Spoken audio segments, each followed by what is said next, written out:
বন্ধুরা, এটাই সেই আয়নাঘর। এখানে এমন সব শাস্তি দেওয়া হয় যেগুলো শুনলে আপনার গায়ের লোম দাঁড়িয়ে যাবে। শেখ হাসিনার পতনের পর আয়নাঘর আবার আলোচনায় উঠে এসেছে। এক এক করে শেখ হাসিনার সমস্ত কুকীর্তি, এমনকি সমস্ত গোপন তথ্য ফাঁস হয়ে যাচ্ছে। মূলত এই ঘরটি চালানো হতো ডিবির পরিচালনায়। জানা গিয়েছে শেখ হাসিনা এমনকি সরকারের বিপক্ষে কথা বললে তাদেরকে গুম করে রাখা হতো এই ভয়ানক আয়নাঘরে।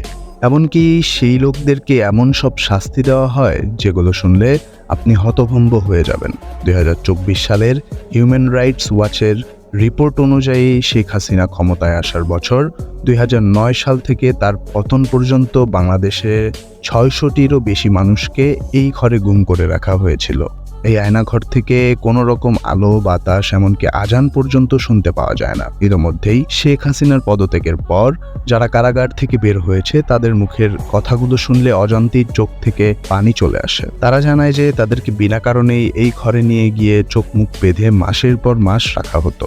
এমনকি তাদেরকে প্রতিনিয়ত অশ্লীল ভাষায় গালিগালাজ ছাড়াও তাদেরকে পরনের পোশাক খুলে অমানবিক মারধর করে। এভাবেই তারা বছরের পর বছর কেটেছে। এমনকি তাদের পরিবার থেকে ডিবি অফিসে তাদের সন্ধান করতে আসলে তাদেরকে বলা হতো তাদের কোনো সন্ধান পায়নি। বুঝতেই পারছেন তাদের বিরুদ্ধে কিরকম অমানবিক আচরণ করেছে। এমনকি তাদের লাশ পর্যন্ত গুম করে রাখত এই আয়নাঘরে। তবে সবাইকেই যে এই আয়নাঘরে মেরে ফেলা হতো এমনটা না, অনেকের কাছ থেকে টাকা খেয়ে তাদেরকে ছেড়ে দিত। আপনাদের কি মনে আছে দেলোয়ার হোসেন সাঈদীকেও এই আয়নাঘরে হত্যা করা হয়েছিল? বছরের পর বছর এই কারাগারেই ছিল। তবে আমরা শুনতে পাই তাকে নাকি জেলখানায় মারা হয়েছিল। তবে এটারই সত্যতা প্রকাশ পাওয়া গেছে এই আয়নাঘরের মাধ্যমে। রিপোর্ট অনুযায়ী আয়নাঘর থেকে ইতোপূর্বে 3 জন বন্দী মুক্তি পেয়েছে। তবে কিছু বন্দীকে দীর্ঘ বিচার প্রক্রিয়ার মাধ্যমে মুক্তি দেওয়া হয়। অনেকে আবার ইনকাউন্টারের শিকার হয়েছেন। বাংলাদেশে এই জাতীয় ঘটনার তদন্ত প্রায় হয়নি বললেই চলে। আয়নাঘরে রাখা অনেকেই দিনের পর দিন অত্যাচার সহ্য করতে না পেরে মারা যায়। তারপর লাশ সরিয়ে দেওয়া হয়।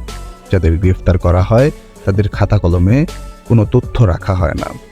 আর যারা হাসিনার আস্থাভাজন ছিলেন তারা এই আয়নাঘরের দায়িত্ব পেতেন।